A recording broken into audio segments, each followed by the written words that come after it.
Hello friend, मैं प्रकाश बर्नवाल आपका स्वागत करता हूं आपके अड्डा एसएससी यूट्यूब चैनल पर। दोस्तों, आपको पता है कि आपका आज बहुत सालों बाद, लगभग 2 सालों बाद एग्ज़ाम होना स्टार्ट हो गया है। जैसा कि आपको पता है, आज आपका तीनों शिफ्ट का एग्ज़ाम हुआ है रेलवे एनटीपीसी का। इसमें आज हम लोग देखेंगे कि किस टाइप्स के क्वेश्चन आपके एग्ज़ाम में पूछे गए और उसी के आधार पे और वैसे ही पैटर्न पर हम लोग आगे अपने एग्ज़ाम की तैयारी करेंगे। आगे आने वाले जितने भी शिफ्ट लगेंगे आपके, इसी आधार पे ऐसे ही क्वेश्चन पूछे जाएंगे। तो चलिएगा, आज बहुत बच्चों को एनालिसिस करने के बाद पता चला है कि केवल रीजनिंग के जितने भी क्वेश्चन थे, जैसे सीटिंग अरेंजमेंट का था और आपका सिलॉक से था, तो ऐसे क्वेश्चन थोड़ा से टफ बना दिए थे। टाइम मैनेजमेंट उसमें, मतलब कि टाइम ज़्यादा लग रहा था, उसमें टाइम टेकन था। और मैथ के भी इजी क्वेश्चन थे, इजी टू मॉडरेट कहेंगे।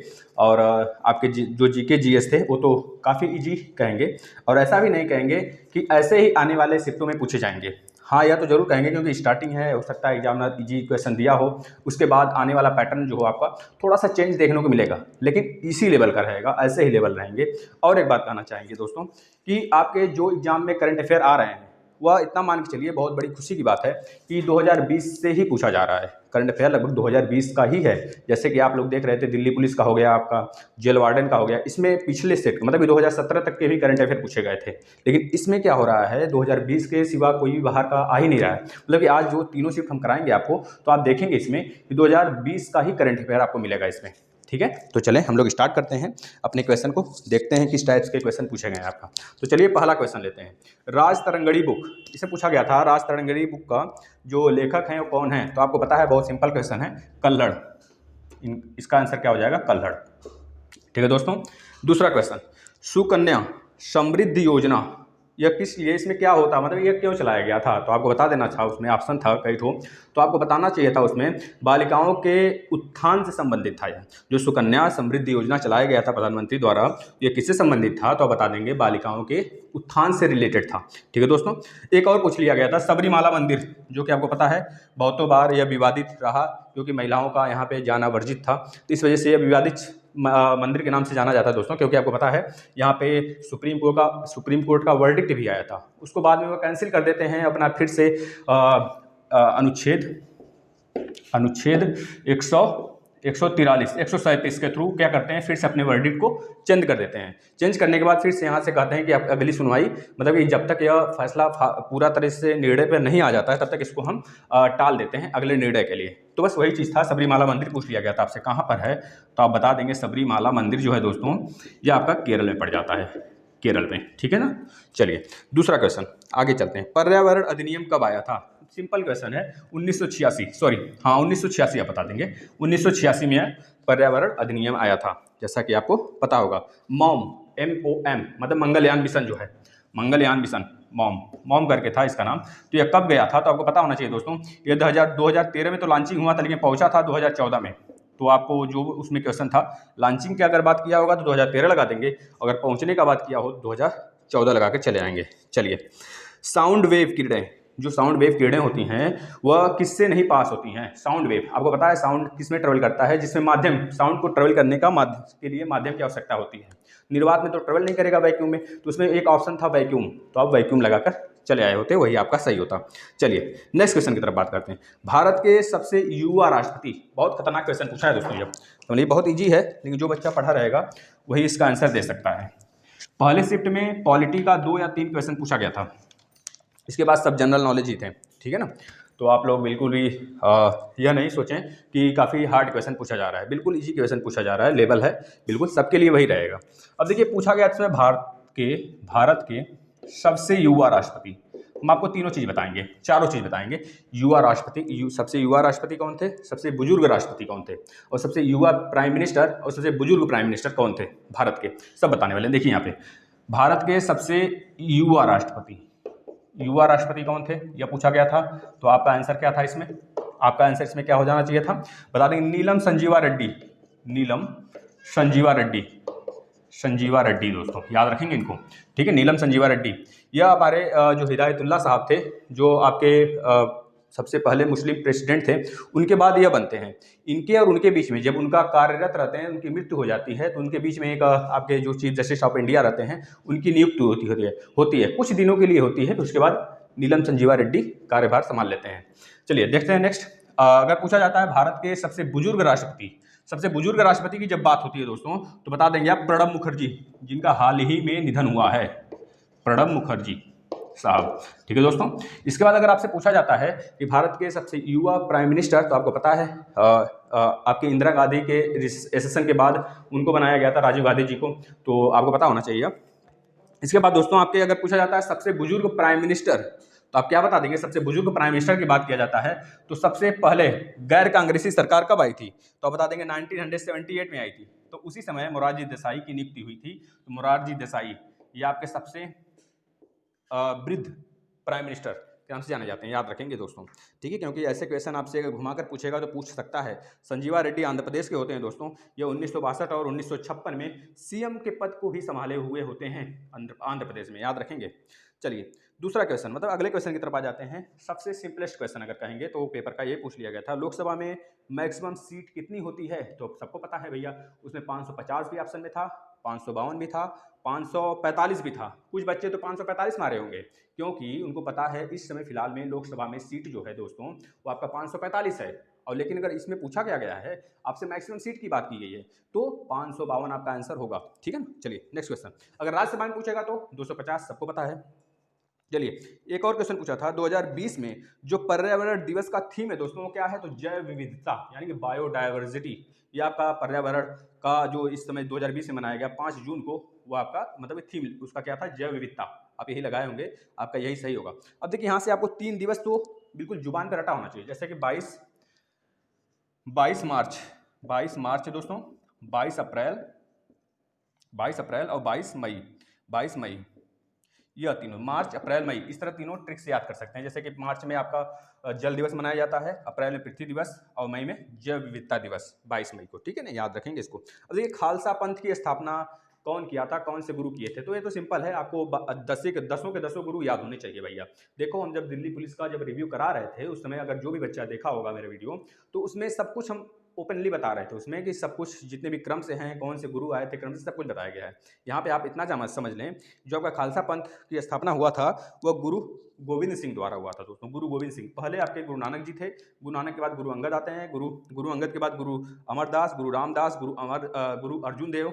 ठीक है, फिर इसके बाद आप गुरु अर्जुन देव को जहांगीर जो कि उनको फांसी पे चढ़वा देता है, आपको पता होना चाहिए। फिर इसके बाद गुरु तेग बहादुर जो आपके नवे गुरु होते हैं, उनको औरंगजेब मरवा देता है दोस्तों। ये सब पता होना चाहिए आपको। ठीक है ना। चलिए पृथ्वी पर नेक्स्ट क्वेश्चन। पृथ्वी पर एक वस्तु का द्रव्यमान अगर 60 kg है, ध्यान से सुनेंगे क्वेश्चन, हमें अगर पेपर में बैठना है तो बिल्कुल ध्यान से, मतलब कि अच्छे तरीके से, कोई माइंड में स्ट्रेस लेकर नहीं, दिमाग में बिल्कुल फ्री माइंड से बैठेंगे दोस्तों। क्योंकि यहाँ पे देखिए क्वेश्चन कितना अच्छा क्वेश्चन पूछेगा, छोटा छोटा होगा, सिंपल क्वेश्चन, और आप गलत करके चले आओगे, खुशी में गलत कर दोगे भैया, खुशी में, बता तो रहे हैं, खुशी में गलत करके चले आओगे। तो आपसे पूछा गया है पृथ्वी पर एक वस्तु का द्रव्यमान यानी कि मास की बात कर रहा है, मास 60 kg हो तो चंद्रमा पर कितना होगा? तो आपको पता है वेट चेंज होता है, क्योंकि F बराबर m है। आपको पता है दोस्तों, जो वेट होता है WmG अगर G से मल्टीप्लाई हो जाता है, तो आपका m में अगर G से मल्टीप्लाई कर देंगे तो आपका वेट हो जाता है, वह भार हो जाता है, भार चेंज होता है। भार अगर यहाँ पे पृथ्वी पर अगर 60 kg है तो चंद्रमा पर 1/10 हो जाता है उसका, मतलब 6 kg हो जाएगा। लेकिन इसमें मास की बात किया है, तो मास तो कभी चेंज ही नहीं होता है। मास तो एक यूनिवर्सल आपका यूनिट है ना, आपका यूनिवर्सल यूनिट है मास, तो मास क्यों चेंज होगा? तो मास 60 अगर पृथ्वी पर है तो यूनिवर्सल पूरे यूनिवर्स में आप चाहे जहाँ रहें आपका 60 kg ही रहेगा। चलिए नेक्स्ट क्वेश्चन। इसमें देखिए पूछा है पिनाका मिसाइल से संबंधित एक क्वेश्चन था दोस्तों, जो भी हाल में लॉन्च हुआ है DRDO द्वारा। तो पूछा था कौन लॉन्च किया है, तो DRDO, आप बता देंगे इसका आंसर, DRDO। अब एक क्वेश्चन दोस्तों ये पूछ लिया गया था, नॉर्थ स्टेट, जितने भी नॉर्थ स्टेट हैं, नॉर्थ ईस्ट स्टेट हैं आपके हैं, जो ऊपर हो गया मेघालय के ऊपर पहले बात कर लेते हैं स्टार्टिंग से। पहले अरुणाचल प्रदेश है, उसके बाद मणिपुर के बाद नागालैंड, नागालैंड के बाद मणिपुर के बाद मिजोरम के बाद त्रिपुरा के बाद अगर ऊपर देखेंगे तो असम से सटा हुआ छोटा सा मेघालय आपका नीचे आ जाता है, जिसमें चेनापुजी और मौसीनाम, जो हमारा सबसे पूरे विश्व का सबसे ज्यादा बारिश होने वाला क्षेत्र है, मेघालय में पड़ता है। यह 7 सिस्टर के नाम से जानी जाती है दोस्तों। ये जो नॉर्थ ईस्ट का जितना स्टेट है ना, वह 7 सिस्टर के नाम से जाना जाता है, और यह सारा नॉर्थ स्टेट का है। इसमें एक सिक्किम देखकर आपको भड़का देता है, पूछ लेता है कि नॉर्थ स्टेट का कौन सा नहीं है, तो आप सिक्किम अगर उसमें है तब तो सिक्किम लगा देंगे, नहीं तो अगर कोई दूसरा राज्य रहेगा तो दूसरा राज्य लगा देंगे, क्योंकि सिक्किम हमारा नॉर्थ स्टेट का स्टेट नहीं है, नॉर्थ ईस्ट स्टेट का स्टेट के अंदर नहीं आता है, बस इतना मान लें आप, ठीक है ना। आपका यही क्वेश्चन था। चलिए एक और क्वेश्चन की तरफ चलते हैं। काफ़ी ज़्यादा क्वेश्चन है इसमें। रीजनिंग का अगर सोच रहे हैं हम, अगर टाइम मिलता है, टाइम बच जाता है, तो हम उसका आपको करवा देते हैं सीटिंग अरेंजमेंट का क्वेश्चन, ठीक है ना। ये तो फिर चलिए जीके का करिए आप लोग। अब देखिए इसमें पूछा गया था आपसे जो आपका एनिमल किंगडम है, एनिमल किंगडम आप अच्छे से पढ़ के जाइएगा। वहाँ से एक क्वेश्चन आया था, विटेकर ने जो बताया था 5 फाइलम है ना, 5 फाइलम आप अच्छे से पढ़ के जाएंगे दोस्तों, क्योंकि लाइकन पूछ लिया है किस किंगडम के अंतर्गत आता है, तो आप बता देंगे किस किंगडम के अंतर्गत आता है। चलिए आगे नेक्स्ट क्वेश्चन, कंप्यूटर का दिमाग किसे बोलते हैं? CPU, CPU most important question, सबसे इजी क्वेश्चन दोस्तों, सीपीयू। चलिए साउथ अमेरिका के 2 लैंडलॉक कंट्री का नाम बताइए। देखिए साउथ अमेरिका की बात कर रहा है, south America, north America, north America ऊपर, साउथ अमेरिका नीचे। साउथ अमेरिका में 13 कंट्री आते हैं। 13 कंट्री में सबसे बड़ा कंट्री ब्राज़ील है दोस्तों। ब्राज़ील सबसे बॉर्डर शेयर करता है चिली के, और एक आपका एक और स्टेट है पेरू, इससे नहीं करता है, और सारे स्टेट से यह अपना बॉर्डर शेयर करता है ब्राज़ील। इतना बड़ा स्टेट है दोस्तों, सबसे बड़ा स्टेट है नॉर्थ अमेरिका में, याद रखेंगे दोस्तों, ठीक है ना।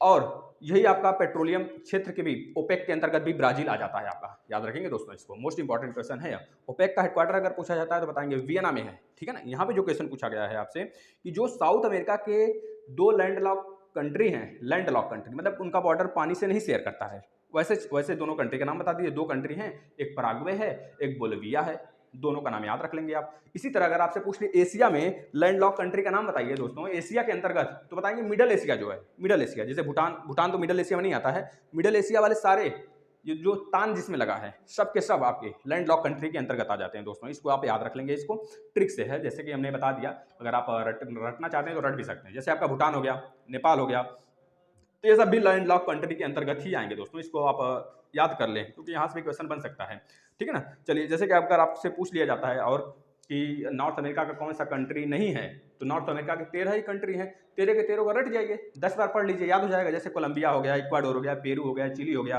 अर्जेंटीना हो गया, वेनेजुएला हो गया, गुयाना हो गया दोस्तों, उसके बाद सूरीनेम हो गया, इसके बाद फ्रेंच गुयाना और ब्राज़ील आपको पता है, और एक उरुग्वे।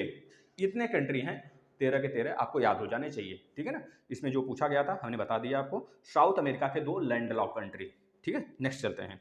अब इसमें पूछा गया दोस्तों सेरीकल्चर। देखिए जितने स्टडी रिलेटेड है, जैसे सेरीकल्चर किसका स्टडी करता है, किसके स्टडी से रिलेटेड है, तो आपको पता होना चाहिए सिल्क फॉर्मेशन से रिलेटेड है, रेशम के कीट किससे रिलेटेड है दोस्तों, आपको पता होना चाहिए। यही पूछा गया था आपसे किस स्टडी से रिलेटेड है, तो आप बता देंगे रेशम कीट से रिलेटेड है। चलिए नेक्स्ट, बैंक ऑफ बड़ौदा। देखिए यहाँ पे अच्छा क्वेश्चन है, हम आपको यह सब कुछ बता देते हैं कितने बैंकों का विलय हुआ है। इसमें पूछा गया था आपसे कि जो बैंक ऑफ बड़ौदा है उसका किस बैंक के साथ विलय हुआ है, अभी हाल में ही किस बैंक के साथ विलय हुआ था। तो अभी अब आपको पता होगा दोस्तों 2020 में 10 बैंकों का विलय करके 4 बैंकों के अंतर्गत ला दिया गया। मतलब कि आपके अगर देखा जाए निजी बैंक कितने हो गए, तो बोलेंगे आप 14 बैंक हो गए। पहले 20 हुआ करते थे, अब 14 बैंक हो गए, क्योंकि 10 बैंकों का विलय करके 4 बैंक बना दिया गया है। हम बता रहे हैं, आप इसको याद कर लेंगे, आने वाले किसी भी शिफ्ट में पूछा जा सकता है। जैसे अगर आपसे पूछ ले, इसमें जो पूछा गया था विजया बैंक, मतलब कि जो आपका बैंक ऑफ बड़ौदा है, सॉरी जो आपका बैंक ऑफ, हाँ सही तो है, बैंक ऑफ बड़ौदा किस बैंक में विलय हुआ है, तो बता देंगे विजया और देना बैंक में दोस्तों, याद रखेंगे विजया और देना बैंक में आपका बैंक ऑफ बड़ौदा विलय हुआ है। अब देखिए ध्यान से, जो बैंक विलय हुए हैं सबकी बारी, मतलब सबको हम बता रहे हैं, आप ध्यान से उसको नोट कर लेंगे किसी कॉपी पे। चलिए देखिए पहला तो आप यही याद रख लेंगे, विजया बैंक प्लस देना bank plus bank of Baroda, ये तीनों मिलकर बैंक ऑफ बड़ौदा बन गया, मतलब बीओबी का फॉर्मेशन हो जाता है। इसके बाद दूसरे तरफ आते हैं, अगर पूछा जाता है Oriental Bank plus United Bank plus Punjab Bank, इन तीनों को मिला के कौन सा बैंक बना है, तो बता देंगे पंजाब बैंक बना है। पंजाब यानी कि पीएनबी लिख देते हैं हम, पीएनबी, ठीक है। नीरव कुमार मोदी की कहानी याद होगी आपको ना, जो लूट के भागा है बेटा। चलिए नेक्स्ट देख लेते हैं, सिंडिकेट और केनरा बैंक का विलय किस बैंक में हुआ है, तो बता देंगे सिंडिकेट प्लस केनरा, इन दोनों बैंकों का विलय होकर केनरा बैंक बना है, केनरा बैंक, ठीक है दोस्तों, याद रखेंगे। अभी हाल में आपसे पूछा जा सकता है एक बैंक जो अभी हाल में दिवालिया हो गया था, एस बैंक, एस बैंक दिवालिया हो गया था ना अभी हाल में, लूट गया था पूरा, तो आपको पता होना चाहिए कि ब्रोकर्स वगैरह को वहाँ पे ब्रोकर्स के कारण ऐसा हुआ था कुछ। ठीक है, नेक्स्ट देख लेते हैं। आंध्रा बैंक, याद रखेंगे, Andhra bank plus corporation bank, corporation corporation corporation bank plus आपका पंजाब बैंक, एक मिनट, यूनियन बैंक दोस्तों, यूनियन बैंक मिलकर क्या बना है, यूनियन बैंक बना है, याद रख लेंगे इसको, ये मोस्ट इंपॉर्टेंट है दोस्तों। देखिए oriental bank, United bank, Punjab bank मिलकर पीएनबी बना है, और सिंडिकेट केनरा मिलकर केनरा बना है। इसके बाद Andhra bank, corporation bank, union bank मिलकर यूनियन बैंक का फॉर्मेशन हुआ है। एक और लास्ट बच जाता है जिसमें इलाहाबाद और इंडियन बैंक, इलाहाबाद और इंडियन बैंक मिलकर आपका इलाहाबाद बैंक का निर्माण होता है, मतलब उसमें विलय हो जाता है इलाहाबाद बैंक में इंडियन बैंक का। इतना आप याद रखेंगे। नेक्स्ट क्वेश्चन की तरफ आ जाते हैं।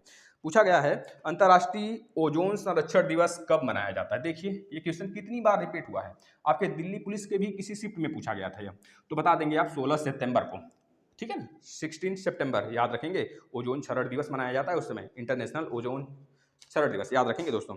जैव विविधता संबंधी रामसर समझौता का संबंध किसके संरक्षण से है दोस्तों, इसको करंट से ही मानेंगे, क्योंकि आपको पता है आगरा का एक कोई झील है और आपका लोनार झील जो महाराष्ट्र का है, उसको अभी हाल में रामसर साइट में डाला गया है, जिससे कि भारत का जो रामसर साइट है दोस्तों वो 41 हो चुका है, 41 हो चुकी है, उसी वजह से शायद हो सकता है पूछ लिया हो या। ठीक है, इसमें पूछा गया था जो जैव विविधता संबंधी रामसर समझौता का संबंध किससे संबंधित है, तो बता देंगे आर्द्र भूमि से संबंधित है। उसमें आपके एमसीक्यू में एक ऑप्शन था आर्द्र भूमि से संबंधित है। जो रामसर है दोस्तों वो ईरान का एक जगह है रामसर, याद रखेंगे इसको। चलिए नेक्स्ट क्वेश्चन।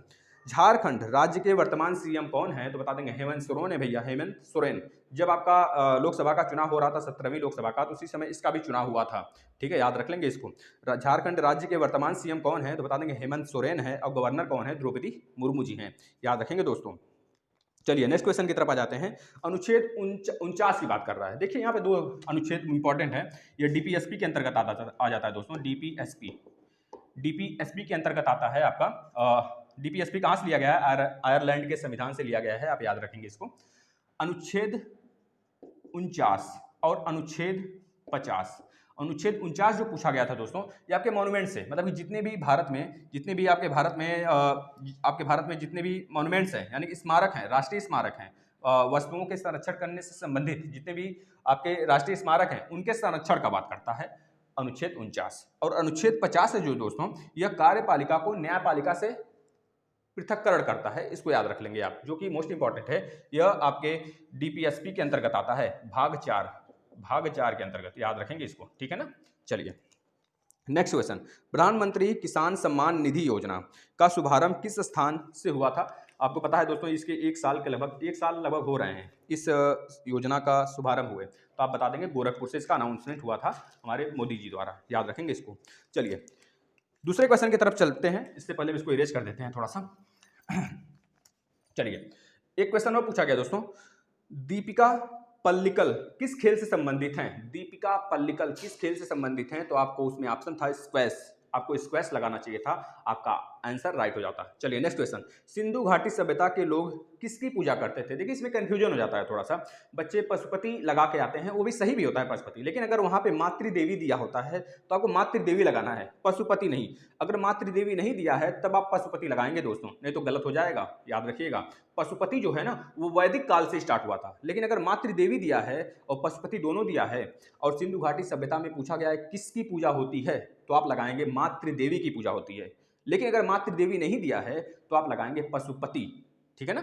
अगर ऐसा सिचुएशन बन जाता है, अगर पूछा जाता है वैदिक काल में किसकी पूजा होती थी, तो आपको पता है उसमें गाय वगैरह का बहुत ज्यादा पूजा होता था, गाय का, तो उसमें पशुपति का पता, मतलब गाय की पूजा होती थी। गाय को मातृ माना जाता था दोस्तों, माता माना जाता था उस समय, और उसको गोधन के रूप में, मतलब आज के जैसे सोना चांदी हो गया ना हम लोग के लिए इंपॉर्टेंट, तो उसी तरह गाय वहाँ उन सब के लिए बहुत ज्यादा इंपॉर्टेंट होता था उस समय, याद रखेंगे आप, ठीक है ना।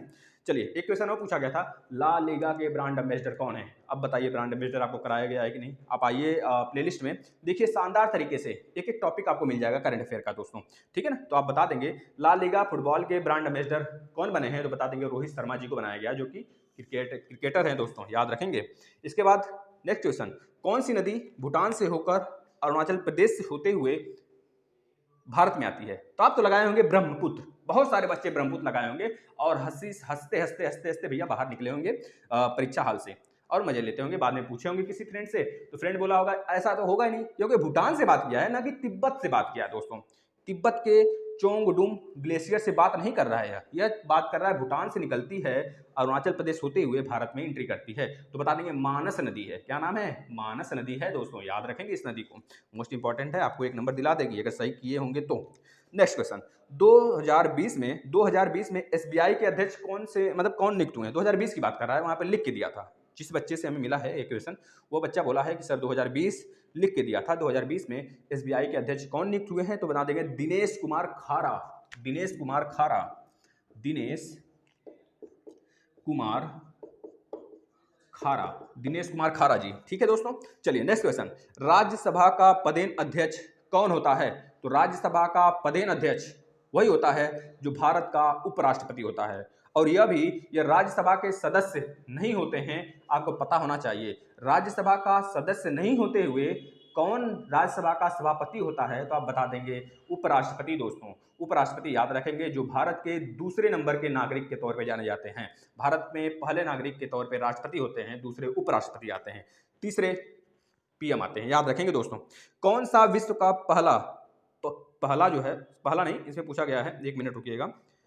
हाँ, कौन सा विश्व का कहवा पत्तन के नाम से जाना जाता है? देश के नाम पूछा था, कौन सा ऐसा देश है जो कहवा पत्तन के रूप में जाना जाता है? तो बता देंगे उत्तरी सेंटोस।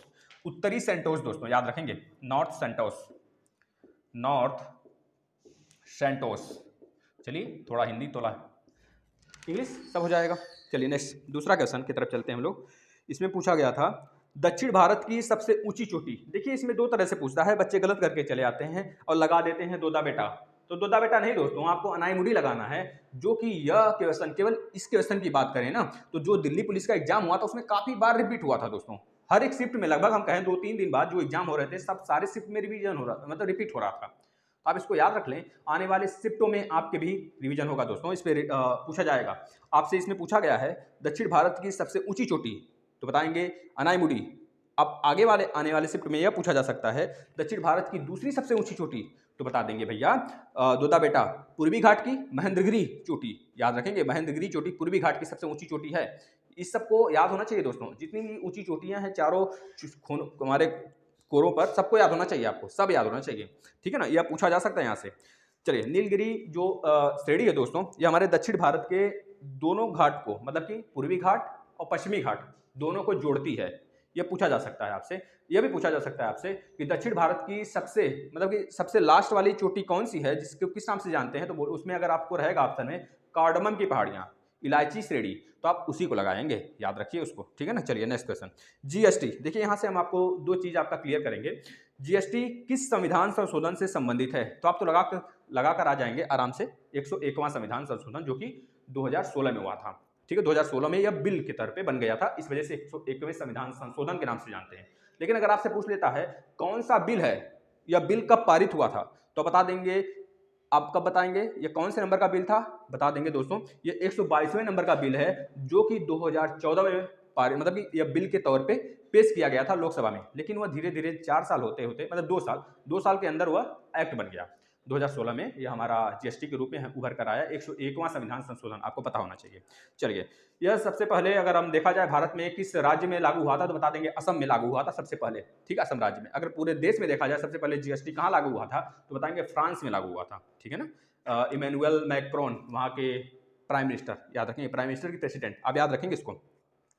ओणम त्यौहार कहाँ से रिलेटेड है, तो बता देंगे केरल से रिलेटेड है दोस्तों। यह बहुतों बार पूछा जाता है अनेकों एग्जाम में, जैसे कि ये रिपीटेटिव क्वेश्चन है, बहुत बार रिपीट होते हैं ऐसे क्वेश्चन, तो अब इसको रट जाएंगे पूरा, ठीक है ना। अब आपको यहाँ से जितने भी त्यौहार हैं सबका एक लिस्ट बनाना है और आपको याद कर ले जाना है। अगर आपको ढूंढने की जरूरत नहीं है, अगर आप ढूंढना नहीं चाहते हैं, तो जितने भी दिल्ली पुलिस के रिव्यू हुए हैं ना, एक बार उसको देख लीजिए, उसके अंदर से आपके बहुतों क्वेश्चन मैच करेंगे दोस्तों, बहुत क्वेश्चन मैच करेंगे। आपके प्लेलिस्ट में है, आप आएंगे प्लेलिस्ट में, आपको मिल जाएगा सारा रिव्यू, ठीक है ना।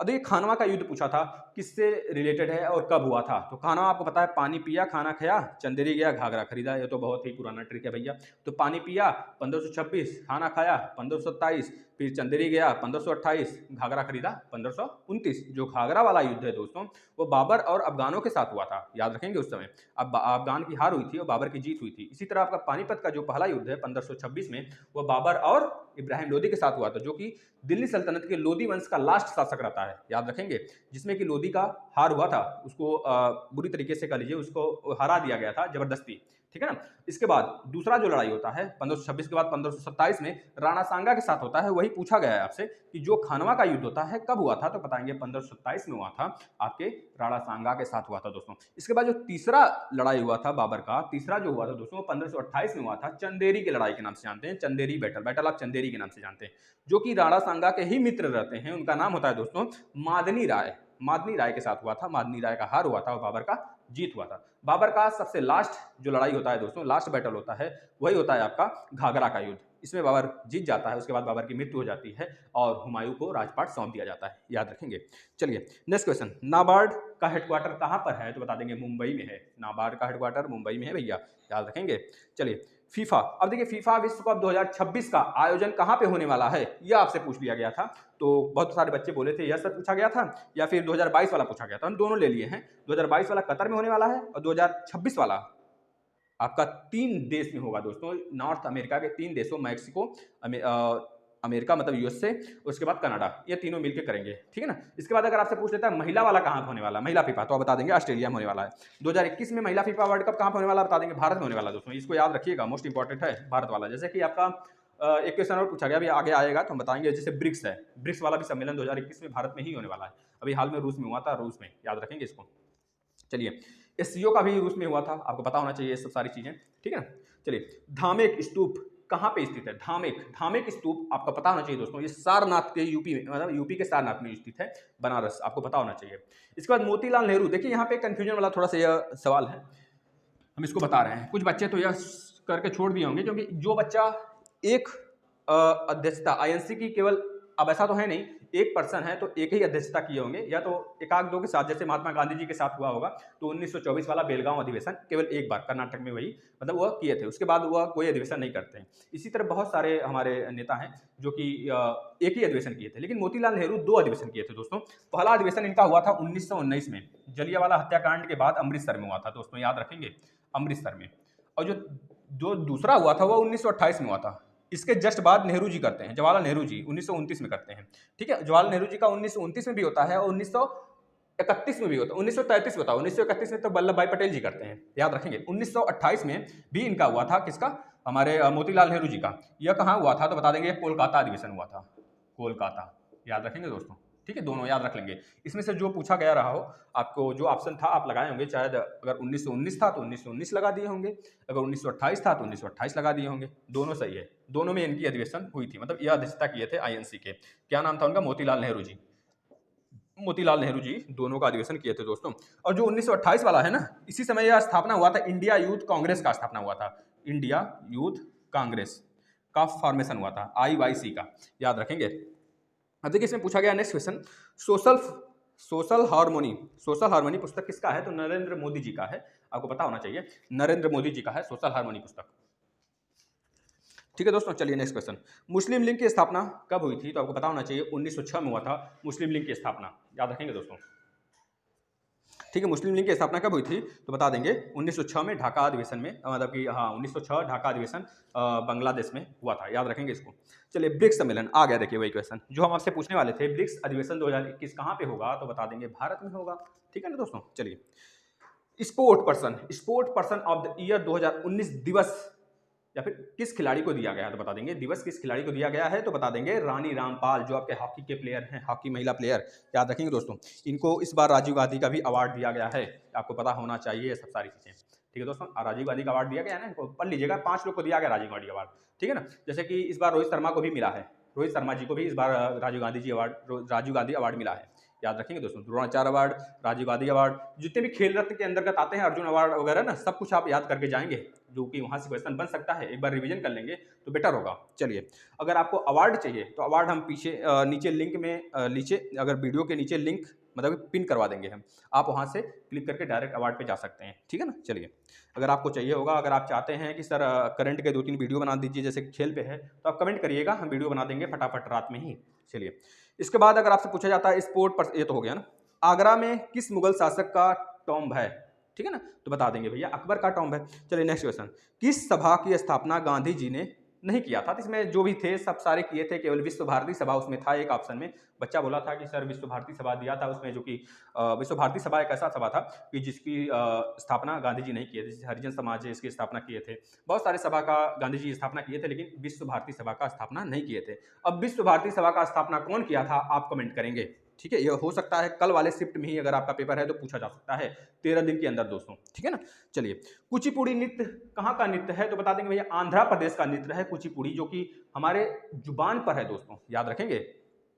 लाल रंग यातायात सिग्नल में प्रयुक्त होता ही क्यों है, ये तो बहुत बार आप पढ़े हैं दोस्तों। लाल सिग्नल का जो हमारा तरंग दैर्ध्य होता है, वेवलेंथ होता है, वो बहुत ज्यादा होता है और आवृत्ति कम होती है। जब आवृत्ति कम होती है, पेनिट्रेशन पॉइंट, पेनिट्रेशन क्षमता कम होती है उसकी, तो वह क्या होगा, उसमें ज्यादा एनर्जी नहीं होगा, उसमें कम एनर्जी होता है। इस वजह से वो काफी दूर तक ट्रेवल करता है। जब काफी दूर तक ट्रेवल होता है तो हमें दूर से ही दिखाई दे देता है कि हमारा सिग्नल दिख रहा है भैया। अगर रेड दिख गया तो हमको आगे नहीं जाना है क्योंकि खतरा है। इस वजह से रेड मतलब कि जितने भी सिग्नल होते हैं, यातायात सिग्नल होते हैं, वहां पर रेड का यूज होता है, याद रखेंगे इस पॉइंट को। चलिए, या आगे आने वाले किसी भी एग्जाम में पूछा जा सकता है आपसे कि किस रंग का पेनिट्रेशन पॉइंट सबसे ज्यादा होता है विबग्योर में, तो आपको बता देंगे दोस्तों किसका होता है। जैसे आपका रेडियो तरंग है ना गामा, तो गामा का पेनिट्रेशन पॉइंट सबसे ज्यादा होता है। जो आपका जो स्मॉल रेडियो तरंगे होती हैं उसका सबसे कम होता है, आपको पता होना चाहिए। उसी के अंतर्गत जैसे कि सबसे ऊपर से नीचे देखें तो गामा होता है, फिर एक्स किरण होता है, फिर परावैंगनी किरण होता है, फिर रेडियो होता है, ठीक है ना। सॉरी, रेडियो के ऊपर यूवी होता है, यूवी के बाद रेडियो होता है, फिर बिग रेडियो, फिर स्मॉल रेडियो, इस तरह करके होता है। आप इसको एक बार देख लेंगे। देखिए, 42वां संविधान संशोधन जो 1976 में हुआ था दोस्तों, और 44वां 1978 में हुआ था, याद रखेंगे, यहाँ से क्वेश्चन बनते हैं दोस्तों, ठीक है ना। जो 42वां संविधान संशोधन 1976 द्वारा ऐड किया गया था, प्रस्तावना में कुछ शब्द ऐड किए गए थे, वो कौन से शब्द थे, तो आप बता देंगे सोशलिस्ट थे दोस्तों। सोशलिस्ट यानी समाजवादी सब्जेक्ट थे, इसको ऐड किया गया था। ये कहाँ से लिया गया था, अगर पूछ लिया जाता है आपसे कहाँ से लिया गया था ये सोशलिस्ट वर्ड, तो बता देंगे फ्रांस के क्रांति से लिया गया था, है ना। चलिए, नेक्स्ट क्वेश्चन की तरफ आ जाते हैं।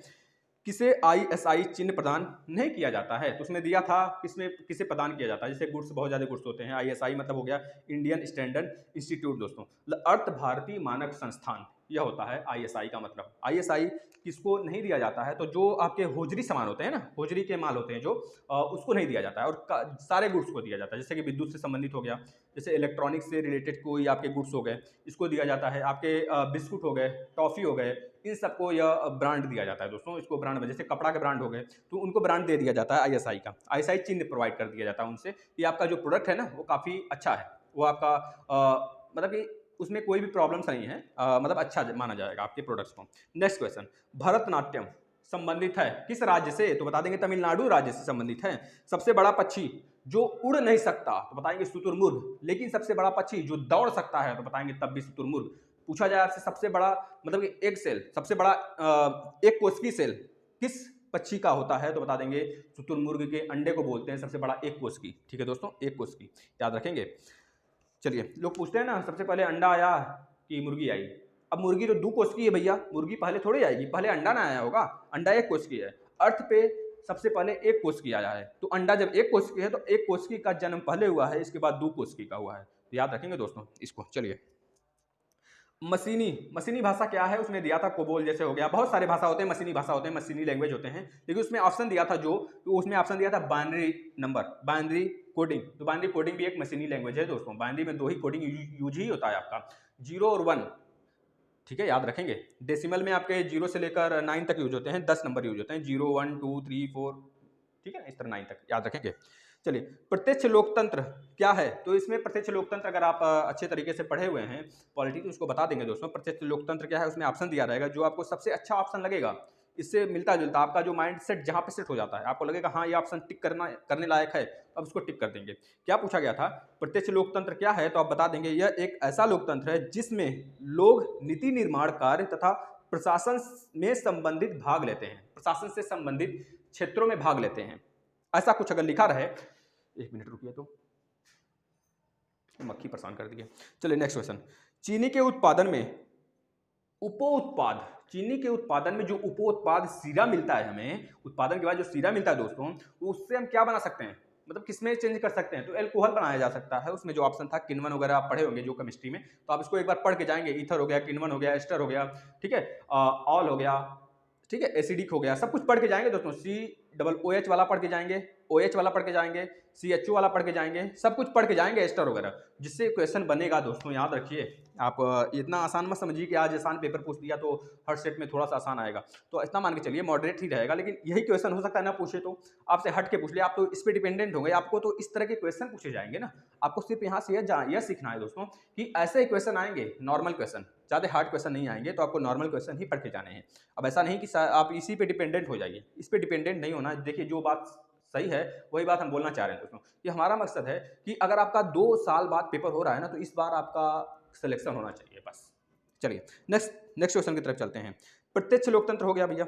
इसके बाद हाँ देखिए पूछा गया है वायुमंडलीय ओजोन की ऊपरी परत किससे बनी होती है, तो बता देंगे भैया ओजोन परत जो होती है दोस्तों वो ऑक्सीजन में परावैंगनिक किरणों से बनी होती है। ऑक्सीजन और परावैंगनिक किरण जो मिलकर बनाते हैं उसी से आपका ओजोन का सबसे ऊपरी परत जो होता है उससे बना होता है। अगर आपसे पूछ लिया जाता है पांचों लेयर का नाम बताइए, तो आप बता देंगे troposphere, stratosphere, mesosphere, ionosphere, exosphere. पांचों का क्रम से नाम बता देंगे दोस्तों। जो एक्सोस्फीयर होता है उसमें सबसे हल्की गैसें होती है, जैसे हाइड्रोजन और हीलियम सबसे हल्की गैस है। जैसे कि आपको पता होगा सूरज में 74% लगभग आपका हाइड्रोजन पाया जाता है, लगभग 24% के आसपास में आपका हीलियम पाया जाता है दोस्तों। उसके बाद 1% 2% जो बचा वो अदर गैसेस पाए जाते हैं, आपको पता होना चाहिए, ठीक है ना। नाभिकीय संलयन की क्रिया से उसमें एनर्जी बनता है, आपको पता होना चाहिए। नाभिकीय विखंडन जो बम वगैरह फूटते हैं उसमें नाभिकीय विखंडन होता है, ठीक है। ये सब सारी चीजें पता होना चाहिए। अब देखिए फफूंद से तैयार किया जाता है, फफूंद से क्या तैयार किया जाता है, उसमें ऑप्शन था आपका, एक ऑप्शन और था जो ऑप्शन सही था पेनिसिलिन, जिसका खोज अलेक्जेंडर मतलब ए फ्लेमिंग ने किया था, आपको पता होना चाहिए। प्रोटोजोआ द्वारा कौन सा बीमारी होता है, देखिए इसमें ऑप्शन दिया था प्रोटोजोआ द्वारा, आप बताइएगा एक बार हिंट करिएगा। पहला ऑप्शन था सर्दी मतलब कि कॉमन कोल्ड यानी कि सर्दी।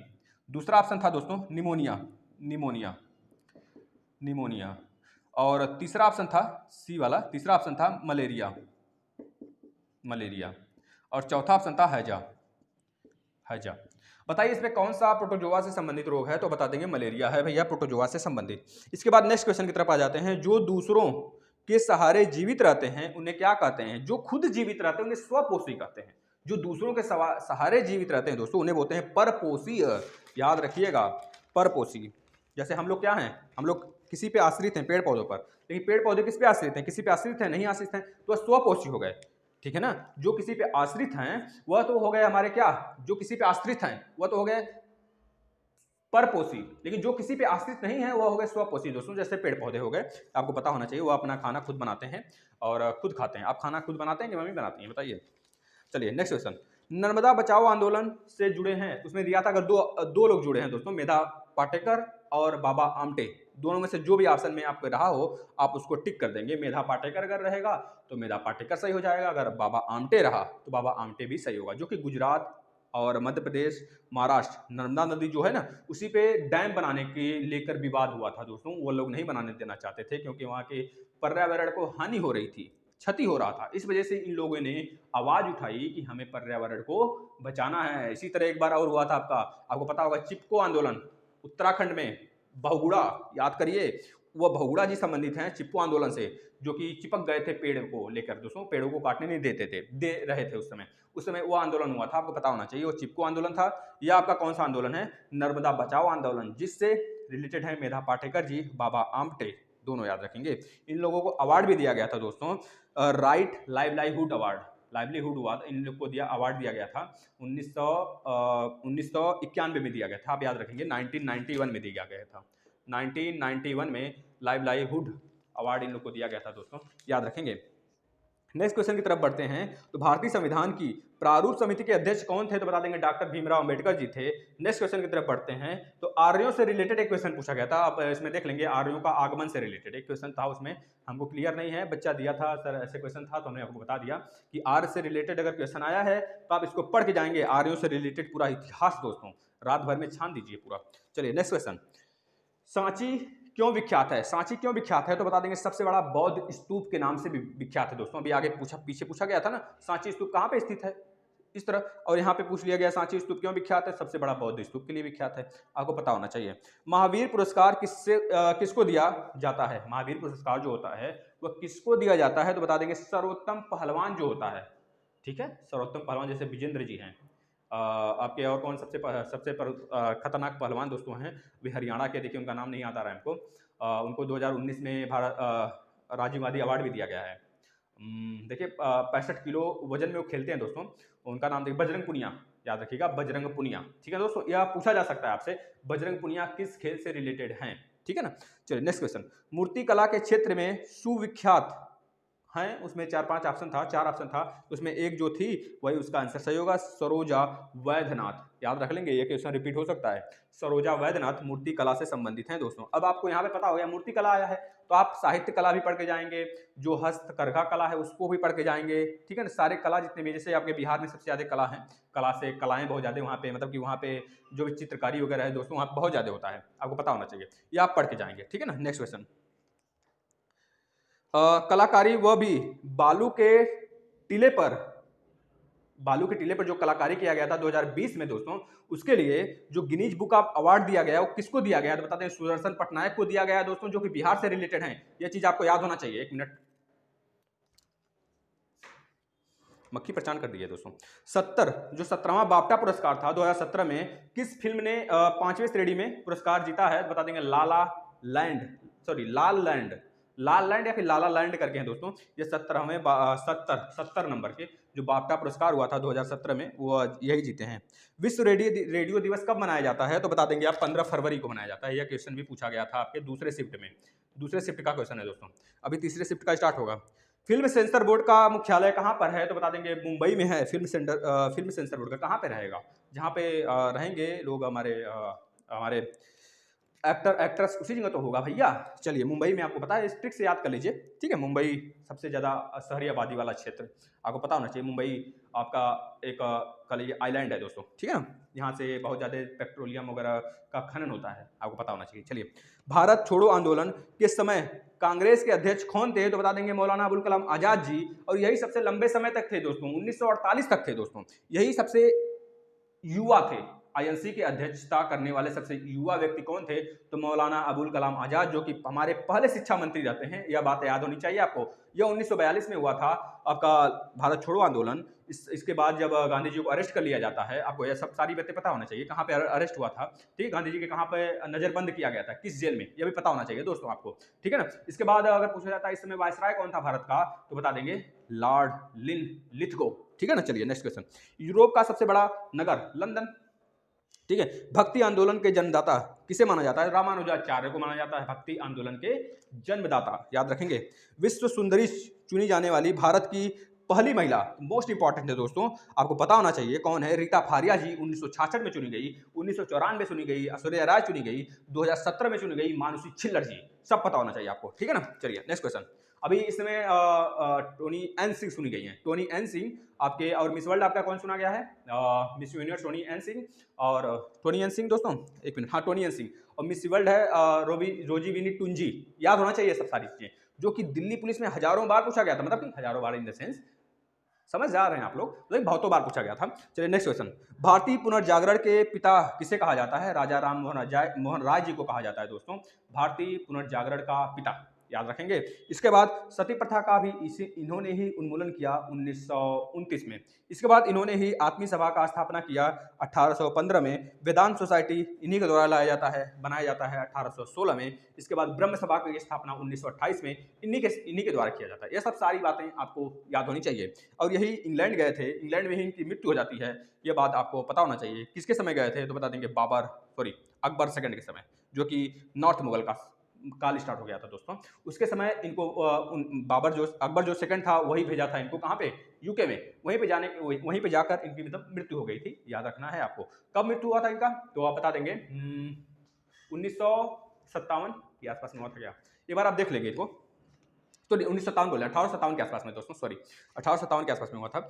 जड़त्व का नियम की खोज किसने किया था, तो बता देंगे गैलीलियो ने किए थे जड़त्व का खोज। जड़त्व को ही बोलते हैं दोस्तों गति का प्रथम नियम। गति के 3 नियम हैं। संवेग संरक्षण का नियम गति के तृतीय नियम को बोलते हैं। न्यूटन के गति के तृतीय नियम को अब हम बोलते हैं क्या, संवेग संरक्षण का नियम बोलते हैं। ठीक है ना। हमें गति के प्रथम नियम से हमें परिभाषा मिलता है, और गति के द्वितीय नियम से हमें फार्मूला मिलता है एफ का, फोर्स का, याद रखेंगे दोस्तों। इसके बाद हीमोग्लोबिन यौगिक है, तो हीमोग्लोबिन एक प्रोटीन है। अगर आपसे पूछा जाता है हिपैरिन क्या है, हिपैरिन एक ऐसा प्रोटीन है जो दोस्तों जो कि ब्लड के अंदर होता है और ब्लड को जमने नहीं देता है। ठीक है ना, याद रखेंगे। इसी तरह पोटेशियम भी है, आप इसको भी याद रखेंगे। ठीक है, ये सारी चीज़ें आपको याद होना चाहिए। जीवन की सबसे छोटी रचनात्मक एवं कार्यात्मक इकाई कौन सी है, तो बता देंगे, मोस्ट इंपॉर्टेंट है और आसान क्वेश्चन है, कोशिका। सबसे कठोर पदार्थ हीरा है, बता देंगे इसको भी, यह भी क्वेश्चन पूछा गया था आपके दूसरे शिफ्ट में। प्रेशर कुकर में खाना जल्दी पकता है क्यों, क्योंकि पानी का क्वथनांक ज़्यादा होता है, इसलिए कुकर में जल्दी खाना पक जाता है। ठीक है ना। भारत का बिस्मार्क किसे बोलते हैं, वल्लभ भाई पटेल जी को बोलते हैं भारत का बिस्मार्क। सुशासन दिवस कब मनाया जाता है, अभी हाल में मनाया गया 25 दिसंबर को, जो कि क्वेश्चन पूछ लिया गया अटल जी के जन्म दिवस पर। अटल जी 3 बार प्रधानमंत्री बनते हैं, 1996 से 1996 में 13 दिन के लिए, 1999 से 1998 से 1999 में 13 महीने के लिए बनते हैं लगभग। उसके बाद 1999 से लगातार अपना कार्यकाल पूरा करते हुए या 2004 तक रहते हैं दोस्तों। ठीक है ना, याद रखिएगा। भारत के सबसे बड़ी लैगून झील कौन सी है, देखिए हम यहाँ पे काफ़ी झील आपको बता देते हैं। सबसे बड़ी झील की बात करता है दोस्तों, तो आप याद रख लेंगे, आपका लैगून झील की सबसे बड़ी झील की बात जब करता है तो आप बता देंगे दोस्तों कि आपका उड़ीसा में है चिल्का लेक। याद रखेंगे दोस्तों, चिल्का लेक, जो कि खारे पानी की सबसे बड़ी लैगून झील है। अगर बोला जाता है तैरती हुई झील, तो लोकटक झील, लोकटक जो कि मणिपुर में है। इसके बाद पूछा जाता है वेम्बनाड झील कहाँ पे है, तो बता देंगे केरल में है, वेम्बनाड झील केरल में है। अगर आपसे पूछा जाता है लोनार झील कहाँ पे, जिसको अभी रामसर साइट बनाया गया दोस्तों, दूसरा रामसर साइट, ठीक है, महाराष्ट्र का बना है लोनार लेक दोस्तों। अभी उसका पानी रेड हो गया था एल्गी के कारण, रेड एल्गी के कारण उसका पानी रेड हो गया था। ठीक है, याद रखेंगे, जो कि महाराष्ट्र में स्थित है। अगर आपसे पूछा जाता है बुलर लेक, क्या है बुलर लेक, कहाँ पे स्थित है, बता देंगे जम्मू कश्मीर में स्थित है। बुलर लेक मीठे पानी की भारत की सबसे बड़ी लेक है। अगर पूछा जाता है भारत की और मीठे पानी की लेक बताइए, तो राजस्थान में देखिए बहुत सारे हैं, जैसे जयसमंद हो गया, राजसमंद हो गया, राजसमंद, पिछौला के बाद आपका पूछा जाए अनासागर। इसके बाद और पूछा जाता है पुष्कर। अगर और पूछा जाता है उदय झील, उदय सागर। ये सब मीठे पानी की झीलें दोस्तों, सब राजस्थान के हैं। शीलगेड़। इसके बाद और पूछा जाए तो आप बता देंगे नक्की, ये भी मीठे पानी की झील है, जो कि महाराष्ट्र के है। और पूछा जाए तो बता देंगे कोलायत। इसके बाद और पूछा जाए तो फाई सागर। ठीक है दोस्तों, यह सब सारे झील जो मीठे पानी की झील हैं, ये सब सारे अभी हम लिखे हैं, सब के सब आपके राजस्थान के हैं, याद रखेंगे। अगर आपसे पूछा जाता है सांभर झील, सबसे खारे पानी का झील बिना लैगून वाला, अगर पूछा जाए तो बताएंगे राजस्थान में है सांभर झील, जहाँ पे अभी हाल में ही बहुत सारी पक्षियाँ आई थी निवास करने, उनका मृत्यु भी हो गया था, आपको पता होना चाहिए। भारत की अगर पूछा जाए मीठे पानी की झील, तो आपको पता होना चाहिए दोस्तों, बुलर झील है, जो कि जम्मू कश्मीर में है। अब देखिए यहाँ पे एक क्वेश्चन पूछा गया है, यदि राष्ट्रपति उपराष्ट्रपति दोनों अनुपस्थित होते हैं तो राष्ट्रपति का पद किसे मिलता है, तो आपको पता है chief justice of India, CJI, आपको पता है दोस्तों। चीफ जस्टिस ऑफ इंडिया इस समय आपके कौन है, आप बता दीजिए, कितने नंबर के हैं आप उनको भी बता दीजिए। ये सारी बातें आपको पता होना चाहिए, आप उनका नाम कमेंट करेंगे, ठीक है ना। अगर पूछा जाता है यह घटना एक बार और भारत में 2 बार ये घटना घट चुकी है, जब आपके हिदायतुल्लाह जी, आपके जो पहले मुस्लिम प्रेसिडेंट थे दोस्तों, उनकी कार्यकाल के अवस्था में उनकी जब मृत्यु हो जाती है, तो उस समय जो चीफ जस्टिस ऑफ इंडिया रहते हैं मोहम्मद हिदायतुल्लाह जी, ठीक है, मोहम्मद हिदायतुल्लाह, जाकिर हुसैन रहते हैं आपके प्रेसिडेंट। उस समय जब इनकी मृत्यु हो जाती है, पहले जो आपके मुस्लिम प्रेसिडेंट होते हैं जाकिर हुसैन साहब जी, जब इनकी मृत्यु हो जाती है, तो उस समय आपके चीफ जस्टिस ऑफ इंडिया होते हैं हिदायतुल्लाह साहब। तो हिदायतुल्लाह साहब को नियुक्त कर दिया जाता है प्रेसिडेंट के पद पर दोस्तों, कुछ दिनों के लिए, ठीक है ना। चलिए नेक्स्ट क्वेश्चन की तरफ बढ़ते हैं, जो लास्ट पेज है। अब देखिए, ताजे पानी का विश्व का सबसे बड़ा झील, ताजे पानी का विश्व का सबसे बड़ा झील सुपीरियर झील है दोस्तों। वो कहाँ पे पड़ता है, तो बता देंगे दोस्तों, यह अमेरिका और कनाडा के बॉर्डर पे पड़ता है, ठीक है ना दोस्तों। अगर पूछा जाता है अमेरिका में कितने झील हैं, तो 100 में से याद कर लीजिए, 100 ऐसे लिख, इसको सेट कर दीजिए, 100 में देखिए, superior, Hurun, Ontario, Michigan, eri, yes, पांचों के पांचों झील क्रम से अगर आपको पूछ लिया जाए, तो यम को यहाँ पे घुसा दीजिए और ई को यहाँ पे घुसा दीजिए, ठीक है ना, आपका बन गया। देखिए 100 मतलब superior, Michigan, Hurun, eri, Ontario, यह पांचों के पांचों झील क्रम से आपको देखने को मिल जाएगा।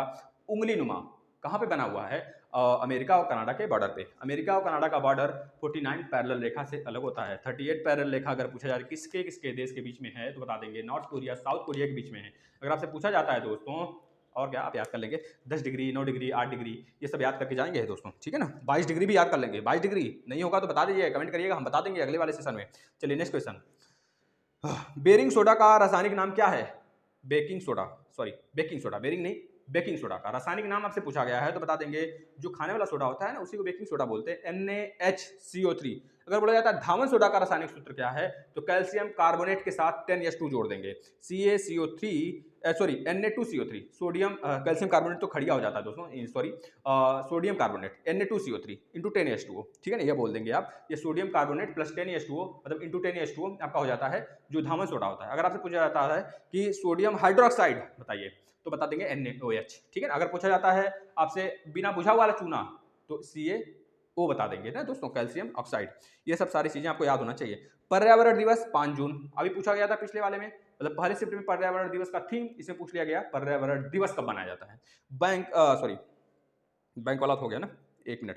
कैंसर के अध्ययन को क्या कहते हैं, कैंसर के स्टडी को क्या कहते हैं, ओंकोलॉजी, याद रखेंगे। कारगिल युद्ध 1999 जो हुआ था, उसमें भारत के जो मतलब कि भारत के जो आर्मी थी और वायुसेना थी, उसके द्वारा जो ऑपरेशन चलाया गया था, उस ऑपरेशन को किस नाम से जानते हैं दोस्तों, ऑपरेशन विजय। इसी तरह एक ऑपरेशन विजय और चलाया गया था जब गोवा को आजाद कराया गया था दोस्तों 1961 में, 19 दिसंबर 1961, याद रखेंगे। 19 दिसंबर को अभी आजादी दिवस गोवा मनाया है, याद रखना है आपको ये सारी चीजें, ठीक है ना। भारतीय राष्ट्रीय कांग्रेस की प्रथम महिला अध्यक्ष, भारतीय राष्ट्रीय कांग्रेस की प्रथम महिला अध्यक्ष एनी बेसेंट जी, कब हुआ था इनका मतलब अधिवेशन, आप बता देंगे कोलकाता में हुआ था इनका अधिवेशन। कब हुआ था, 1917 में हुआ था दोस्तों, याद रखेंगे 1917। दूसरी बार मतलब अगर बोला जाए भारतीय मूल की राष्ट्रीय कांग्रेस की पहली महिला अध्यक्ष कौन थी, तो सरोजिनी नायडू 1925 में अध्यक्षता की थी। अगर पूछा जाता आपसे कौन तीसरी एक और महिला थी, जो कि नलिनी सेन गुप्ता थी, नलिनी सेन गुप्ता 1931 में अध्यक्षता की थी। यह कानपुर अधिवेशन में हुआ था, याद रखेंगे इसको। भारत की दूसरी सबसे लंबी नदी गोदावरी नदी, सबसे बड़ी नदी गंगा नदी, ठीक है, याद रखेंगे। गंगा नदी आपका कितना उनका लंबाई है, 2515 किलोमीटर है, 2510 किलोमीटर है, 2510, 15 किलोमीटर तो हुगली में बढ़ जाती है। हुगली नदी जो कोलकाता के तट पर, मतलब कोलकाता उसके तट पर स्थित है, ठीक है, याद रखेंगे ये सारी चीज बातें। भारत छोड़ो आंदोलन कब हुआ था, सिंपल है 1942 भैया, सारी घटना आपको बता दिए इसमें क्या हुआ था। कुष्ठ रोग का दूसरा नाम हैंसेन, मोस्ट इंपॉर्टेंट है ये, देखिए अच्छा क्वेश्चन था हैंसेन। काफी बच्चे गलत किए होंगे, जिस बच्चे को आता होगा वो बच्चा काफी अच्छा होगा पढ़ने में। हैंसेन याद रखेंगे, कुष्ठ रोग का दूसरा नाम हैंसेन। प्रथम ओलंपिक खेल किस देश में हुआ था, तो एथेंस ग्रीस में हुआ था। कब हुआ था, तो बता देंगे 1896 में हुआ था, ये बात याद होनी चाहिए। गुलाम वंश की स्थापना किसने किया था, तो बता देंगे कुतुबुद्दीन ऐबक किया था। गुलाम वंश जो आपके दिल्ली सल्तनत वंश चला था दोस्तों, 1206 से लेकर 1526 तक चला था। लास्ट शासक लोधी वंश, इब्राहिम लोधी मारा गया था जब, ठीक है, पानीपत की लड़ाई में। इसके बाद मुगल वंश की स्थापना हो गया था। चलिए नेक्स्ट, इंडोनेशिया की राजधानी कहाँ पर स्थित है, तो उसमें शायद बच्चे बता रहे थे जकार्ता था, लेकिन अभी हाल में चेंज हो गया, आपको पता है जकार्ता पानी में डूबने की वजह से जो इंडोनेशिया दोस्तों अपना बोर्नियो द्वीप पर अपना कैपिटल विस्थापित कर लिया, उसका नाम क्या है, तो बता देंगे आप, उसका नाम है जो दोस्तों कलिमंतर, याद रखेंगे। इसके बाद नेक्स्ट और लास्ट क्वेश्चन, भारतीय संसद भवन का प्रारूप किसने तैयार किया था, तो एडविन लुटियन, मोस्ट इंपॉर्टेंट। एक क्वेश्चन अपने तरफ से बताते हैं, हो सकता है कल वाले पेपर में आ जाए। 22 जुलाई 1947 को पिंगली वेंकटैया ने अपने झंडे का प्रारूप मतलब झंडे का डिजाइन किया था, जो भारतीय झंडा है, याद रखेंगे 22 जुलाई 1947 पिंगली वेंकटैया। अब देखिए 1950 24 जनवरी 1950 को भारत का संविधान लागू होता है, और इसी समय आपके राष्ट्रपति पहले बनते हैं। भारत के पहले राष्ट्रपति कब बनते हैं, तो बता देंगे 24 जनवरी 1950 को यह बनते हैं भारत के पहले राष्ट्रपति। कौन होते हैं, राजेंद्र प्रसाद जी। अगर आपसे पूछा जाता है राष्ट्रगान और राष्ट्रगीत को कब अपनाया जाता है मूल रूप से, तो बता देंगे 24 जनवरी, ठीक है दोस्तों, ये पूछा जाएगा। ये दोनों क्वेश्चन दिल्ली पुलिस से पूछा गया था, इस वजह से हमें याद था, हम आपको बता दिए। हो सकता है आपके शिफ्ट में रिवीजन हो जाए, तो आपको यहाँ से पढ़ने पे प्रॉफिट होगा दोस्तों। अगर आपको अच्छा लगा हो सेशन, तो आप ज़्यादा से ज़्यादा शेयर करें दोस्तों। इसी तरह रोज रिव्यू होगा, अगर आपका पेपर लंबे समय बाद होगा या फिर दूसरे फेज में है, तो आप रोज रिव्यू देखिए इसी तरह, और अपने फ्रेंड को शेयर करिए, ज़्यादा से ज़्यादा लोग जुड़ेंगे और यहाँ से क्वेश्चन निश्चित पूछा जाएगा। जो हम फैक्ट बताते हैं उसको भी आप लिखते रहिए। धन्यवाद दोस्तों, इसी तरह जुड़ते रहिए और शेयर करते रहिए।